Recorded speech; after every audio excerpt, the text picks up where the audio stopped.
बिहार में इन दिनों लोकसभा चुनाव 2024 जो है 7वें आसमान पर है और इसी क्रम में आज बिहार दौरे पर काराकाट में आज AIMIM प्रमुख ओवैसी जी का आगमन हुआ और उनके बारे में बता दें कि देश की आवाम ने विकास के लिए मेरे हौसले बढ़ाए हैं, क्योंकि लोकसभा चुनाव की कड़ी तपिश में वोटिंग से जीत दिलाने का रास्ता जनता ने बनाई है।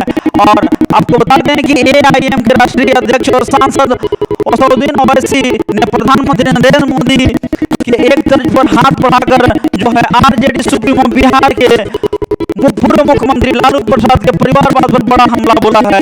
साथ उन्होंने PM मोदी पर भी सवाल खड़े किए हैं और लोकसभा चुनाव के 7वें और अंतिम चरण में अपनी पार्टी के उम्मीदवारी के पक्ष में चुनावी सभा करने और असदुद्दीन ओवैसी ने शनिवार को काराकाट लोकसभा क्षेत्र से नासरीगंज में AIMIM से प्रत्याशी प्रियंका चौधरी के समर्थन में चुनावी सभा को संबोधित करते हुए प्रधानमंत्री नरेंद्र मोदी पर तीखा हमला बोला। कहा कि मोदी कह रहे हैं कि वे बायोलॉजिकल नहीं है तो क्या वे आसमान से उतर के आए हैं। उन्होंने कहा कि धरती पर इंसान हो या कोई भी प्राणी, सभी की उत्पत्ति बायोलॉजिकल तरीके से ही होती है और इसको ही मानना पड़े, क्योंकि खुद को ऐसा नहीं कहकर मोदी 21वीं सदी में वैज्ञानिक युग में विज्ञान को चुनौती दे रहे हैं। विज्ञान के युग में अवतार की अवधारणा बेमानी होगी। उन्होंने यह भी कहा कि मोदी की बातों को भी जनता समझने की जरूरत है। वे चुनाव को मुद्दा कर लोकतंत्र का तौहीन कर रहे हैं। हम मोदी को इस तरह बातों पर कड़ी भर्त्सना करते हैं और आवाम को सावधान करते हैं कि जनता मोदी के बहकावे में न आए। ओवैसी ने कहा है कि हम मोदी को तीसरी बार फिर से प्रधानमंत्री नहीं बनने देने पर हर मुमकिन कोशिश करेंगे और इंशाअल्लाह हम इसमें कामयाब भी होंगे, ऐसा उन्होंने कहा। ओवैसी ने बिहार के पूर्व मुख्यमंत्री लालू प्रसाद के परिवारवाद पर हमला करते हुए अपनी पार्टी के 4 विधायकों को RJD में शामिल करा देने का बदला लेने का भी उन्होंने ऐलान किया। कहा कि लालू और तेजस्वी कान खोलकर सुन लो, ओवैसी तुमसे बदला लेने बिहार आया हुआ है। लोकसभा चुनाव में तुम दोनों बाप बेटे से पाई का हिसाब और कर्जा चुकता करने आया हूँ और मैं करके जाऊंगा। 4 विधायकों को RJD के पाले में करने का तुम्हारा कर्जा सूद समेत चुकाऊंगा, तुम्हें कहीं का नहीं रहने दूंगा। कहा तुम मुसलमान को अपनी पार्टी की बभौती जागीर समझते हो या भूल जाओ, इस बार तुम्हें पता चल जाए कि मुसलमान तुम्हारी मिल्कियत नहीं है। मुसलमान मजलिस पार्टी के साथ है, ओवैसी के साथ है। ओवैसी कैंडिडेट जिनके साथ हैं, जिन सीटों पर कैंडिडेट्स हैं वे जीतेंगे और तुम्हारे हारेंगे। ओवैसी ने कहा कि लालू से बड़ा और घोर परिवारवादी हिंदुस्तान की सरजमीन पर और कोई नहीं। तुम्हारी दिली ख्वाहिश है कि तुम्हारे सारे बेटे बेटियां और दामाद तक लगातार MP MLA बनते रहें, पर ओवैसी अब ऐसा नहीं होने देगा। तुम्हारे दिन लदने वाले हैं, अब हमारे दिन आने वाले हैं। अब हम अपने साल बिहार में विधानसभा का चुनाव पूरी मजबूती के साथ लड़ेंगे और इंशाअल्लाह हमें कामयाबी भी मिलेगी। आवाम से गुजारिश की कि काराकाट से हमारी पार्टी की कैंडिडेट बहन प्रियंका चौधरी और बक्सर से उम्मीदवार दर्जन पहलवान समेत मजलिस पार्टी के सभी उम्मीदवार को कामयाब बनाएं और आपके आशीर्वाद से कामयाब होकर हमारे उम्मीदवार लोकसभा में अकलियतों, मजलूमों, दलितों, महादलितों, पिछड़ों, अति पिछड़ों और सभी तबके के लोगों को आवाज बुलंद करें।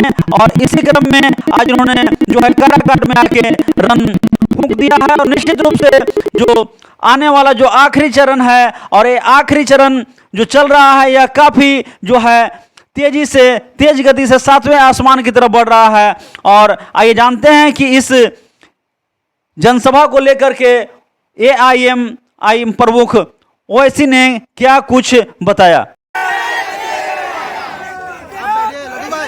आज मोदी कहते हैं, आज BJP कहती है कि हम यूनिफॉर्म सिविल कोड लेकर आएंगे, यकसा सिविल कोड लेकर आएंगे। अपने दिल पर हाथ रखो, अपने दिमागों पर जोर डालकर अपने आप से सवाल करो कि अगर कल पार्लियामेंट में यकसा सिविल कोड या यूनिफॉर्म सिविल कोड का बिल लाया जाएगा तो क्या राजद का माले का कोई MP उठकर उसकी मुखालिफत कर पाएगा? कोई नहीं कर पाएगा। वो बोलेंगे नहीं नहीं ये छोड़ो, तुम्हारा कोई काम नहीं, हम देख लेंगे। मेरे भाई, आप ताकतवर हैं मगर आपको अपनी ताकत का अंदाजा नहीं है। इसीलिए मेरी आपसे अपील है कि आप मुत्तहिदा तौर पर अपने के वोट का इस्तेमाल करिए। और रहा सवाल हमारे प्रधानमंत्री का, मेरे भाई आप और हम सब लोग अपनी अम्मा के पेट से पैदा हुए ना, आप और हम सब, अम्मा ने हमको, अल्लाह ने हमको खून के खतरे से एक लुथड़ा बनाया। 9 महीने के बाद अम्मा ने हमको पेट से निकाला, हम पैदा हुए। ये वाहिद शख्स है प्रधानमंत्री जो कह रहा है कि मैं बायोलॉजिकली पैदा नहीं हुआ। ना हंसने की बात नहीं है, उन्होंने कहा ये बात को, उन्होंने कहा इस बात को कि मैं बायोलॉजिकली पैदा नहीं हुआ। अब आप बताइए, 130 करोड़ जनता का प्रधानमंत्री है और संविधान की दफा 51 ये कहता है कि भारत के नागरिकों को अपने आप में एक साइंटिफिक टेम्परामेंट पैदा करना चाहिए, यानी एक साइंटिफिक सोच पैदा करनी चाहिए। प्रधानमंत्री कहते हैं कि मैं बायोलॉजिकली पैदा नहीं हुआ। सुनिए, अभी आपको समझाना चाह रहे हैं। 2014 में जब आए थे तो कहा था अच्छे दिन लेकर आऊंगा, कहा था ना, फिर कहा था कि भाइयों बहनों 15 लाख डालूंगा, फिर कहा था 2 करोड़ नौकरी दूंगा हर साल। 2014 हो गया, 2019 शुरू हुआ तो मोदी ने कहा मैं आपका चौकीदार, कहा था ना, मैं आपका चौकीदार हूं। फिर चुनाव हो गया तो कहा मैं आपका सेवक हूं, फिर कहा सेवक हूं। अब 24 आ गया तो कह रहे हैं कि मैं बायोलॉजिकली नहीं पैदा हुआ। अब मोदी ये कह रहे हैं कि मुझे खुदा ने, शक्ति ने किसी मकसद के लिए पैदा किया है। अब वो दिन दूर नहीं है कि नरेंद्र मोदी कह देंगे कि मैं ही सब कुछ हूं, मेरी पूजा करो। मोदी जी, आप अहंकार का शिकार हो चुके हैं, आप गुरूर में डूब कर बोल रहे हैं। याद रखो, भारत एक देश है और देश बड़ा है। नरेंद्र मोदी, तुम देश से बड़े कभी थे ना कभी रहोगे इंशाअल्लाह। मोदी जैसे 56 लोग आके चले जाएंगे मगर भारत रहेगा इंशाअल्लाह ताला। भारत किसी एक शख्स का मोहताज कभी नहीं था। अब मोदी ये समझने लगे हैं कि मैं हूं तो भारत है, मैं नहीं है तो भारत नहीं है। मोदी जी, आप गलतफहमी का शिकार हैं। भारत बहुत बड़ा है और मोदी जी एक बात को सुन लीजिए, ये जमीन व आसमान को बनाने वाला खुदा है। आसमान, ये जो आसमान है मोदी जी, इसको जो शामियाना बनाने वाले का नाम खुदा है। बारिश को बरसाने वाला खुदा है, खाना खिलाने वाला खुदा है, सारी मखलूक को पैदा करने वाला खुदा है। मोदी जी, आप और हम सिर्फ एक खिलौना है खुदा के सामने। तो आप ज्यादा अहंकार में डूब कर जो मोदी जी बातें कर रहे हैं, आज उनका भाषण सुनिए आप। बिहार में मोदी, बल्कि यहीं पर काराकाट में मोदी जी ने कह दिया कि आप प्रधानमंत्री की जबान से, मोदी ने कहा कि मुजरा निकल गया। एक वजीर आजम मुजरा बोलेगा अपनी जबान से?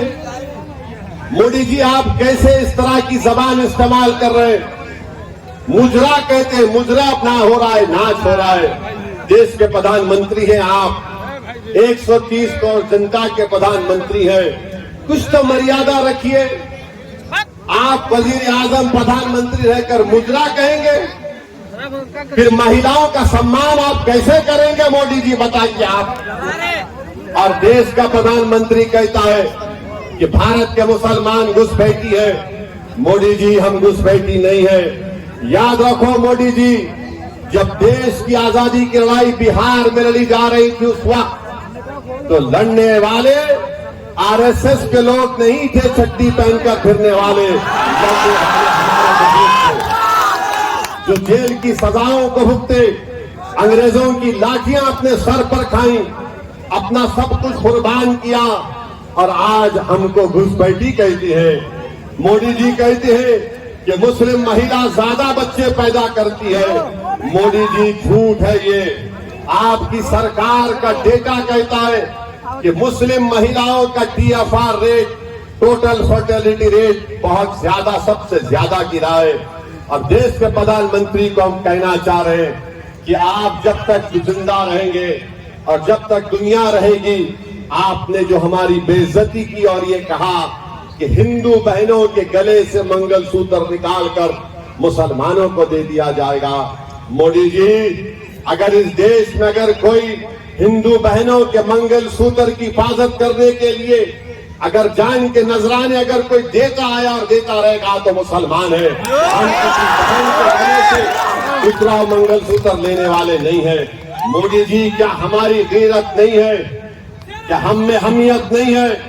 क्या हम में इज्जत नफ्स नहीं है कि कैसे तुमने हमारी बेइज्जती करने के लिए इस तरह की बकवास की? देश की जनता देख रही है, देश का वो तमाम नौजवान देख रहा है कि देश का प्रधानमंत्री क्या क्या बोले जा रहे हैं और बार बार बोल रहे हैं कि मैं आरक्षण ले लूंगा। इसीलिए नौजवानों, युवाओं, मैं तुमसे अपील कर रहा हूं कि देख समझ कर अपने वोट का इस्तेमाल करो।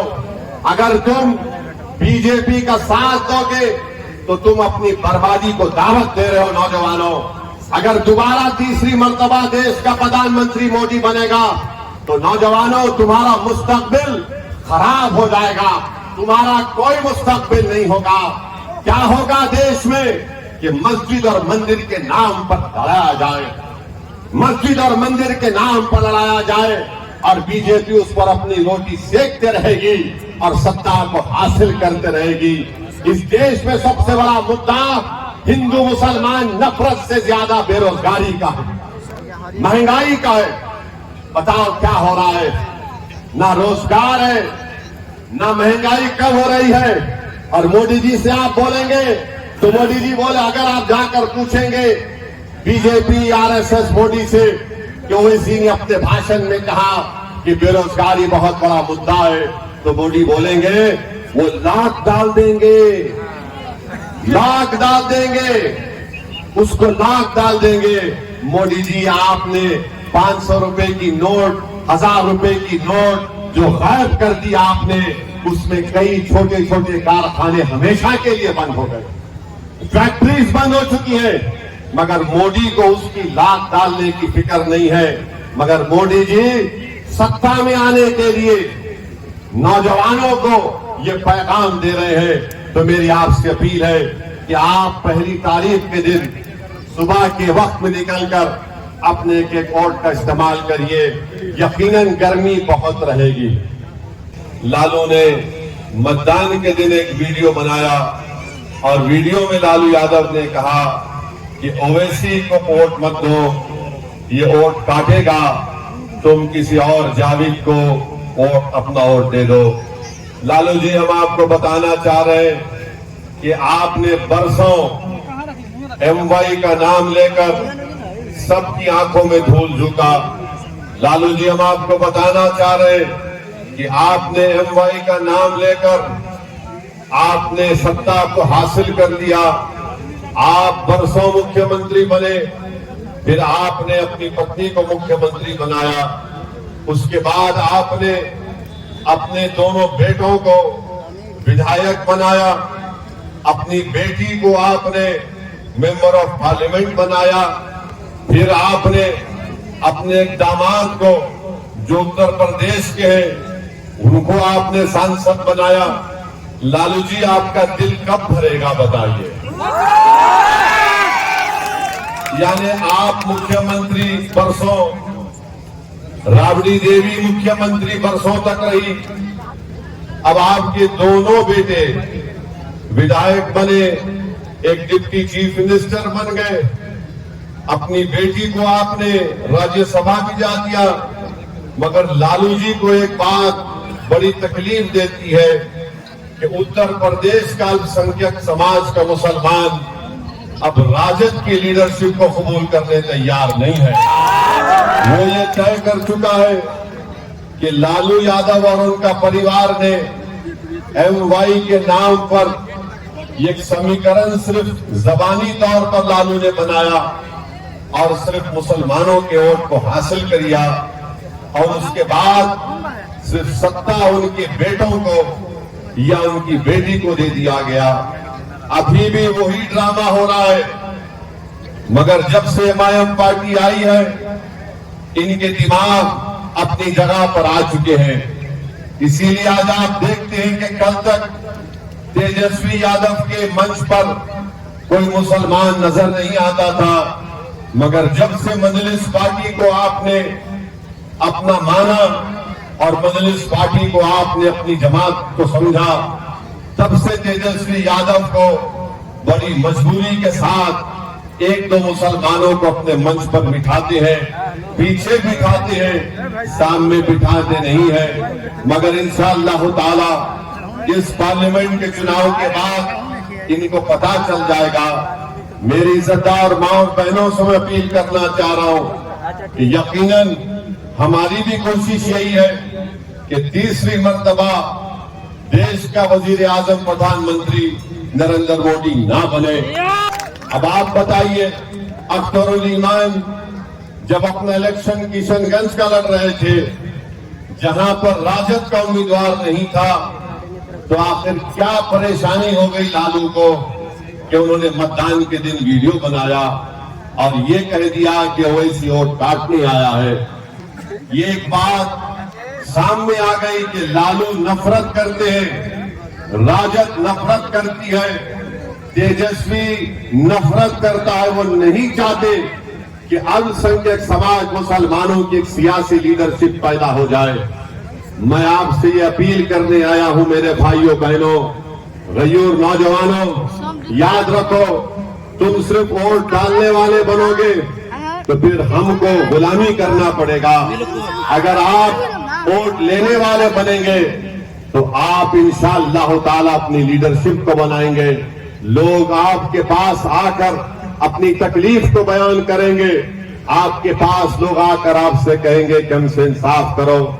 आपने बरसों साथ किया, कभी कांग्रेस का तो कभी राजद का तो फिर कभी नीतीश कुमार का। आज मजलिस इत्तेहादुल मुस्लिमीन एक मुतबादिल और एक ताकतवर विकल्प बनकर बिहार में उभरी है। मेरी आपसे दबन गुजारिश है कि आप अपना एक वोट 1 तारीख के दिन पतंग छाप के निशान पर बटन दबाइए। और हम आपसे वादा कर रहे हैं कि इंशाअल्लाह ताला अगर दिल्ली में जरूरत पड़ेगी, भारत की जनता ऐसा फैसला देगी कि तीसरी मर्तबा इस देश का प्रधानमंत्री नरेंद्र मोदी ना बने, मैं आपको बता रहा हूं, वादा कर रहा हूं कि एमआईएम पार्टी यकीनन पूरी कोशिश करके किसी ऐसे शख्स को इस देश का प्रधानमंत्री बनाएगी जिसका ताल्लुक बीजेपी से और नरेंद्र मोदी से ना हो। हम इस बात से वादा कर रहे हैं। मगर याद रखिए, इसका ये मतलब नहीं है कि हम इनकी गुलामी करते रहेंगे। मैं लालू यादव और उनके परिवार को अपना नेता नहीं मानता। इसलिए नहीं मानता हूं क्योंकि मेरा मानना यह है कि आप में उनसे ज्यादा काबिलियत है, मेरा मानना यह है कि आप में उनसे ज्यादा ताकत है, मेरा मानना यह है कि आप उनसे ज्यादा नंबर में है, मेरा मानना यह है कि आपकी आबादी में उनसे ज्यादा हक है। तो जब आप हर एतबार से आगे हैं, आप कब तक इनके पीछे भागेंगे? आप बताइए कि राजद ने 22 लोगों को टिकट दिया, जिसमें से सिर्फ 2 मुसलमान हैं, बल्कि 32 टिकट राजद ने अपने 22 माले और सीपीआई के लोगों को दिया है, उसमें सिर्फ 2 मुसलमान हैं। 17% मुसलमानों की बिहार में आबादी है और 2 टिकट दिए जाते हैं। और गाली किसको देते हैं? ओवैसी को और अख्तरुल ईमान को कि ये लोग वोट काटने आए हैं। अरे तुमको सिर्फ 2 नजर आए और अपने परिवार से तुमने 2-2 अपनी बेटियों को टिकट दे दिया, तुमने 2-2 अपनी बेटियों को टिकट दे दिया। बताओ मेरे अजीज दोस्तों और बुजुर्गों, इससे ज्यादा बेइज्जती और क्या हमारी हो सकती है? बिहार के उन तमाम अल्पसंख्यक समाज के मुसलमानों से अपील कर रहा हूं, क्यों नहीं आप मुख्यमंत्री बन सकते बिहार के? आने वाले विधानसभा में हम बताएंगे इंशाअल्लाह ताला लालू को, नीतीश को, ये बिहार का मुख्यमंत्री एक मुसलमान भी बन सकता है। हम हम कब तक इन लोगों की गुलामी करते रहेंगे? एमवाई के नाम पर वोट तो हासिल कर लेती है। हम आपसे अपील कर रहे हैं कि वोट एक अमानत है, उस अमानत का सही इस्तेमाल करिए। पहली तारीख को आपको डरने और घबराने की जरूरत नहीं है।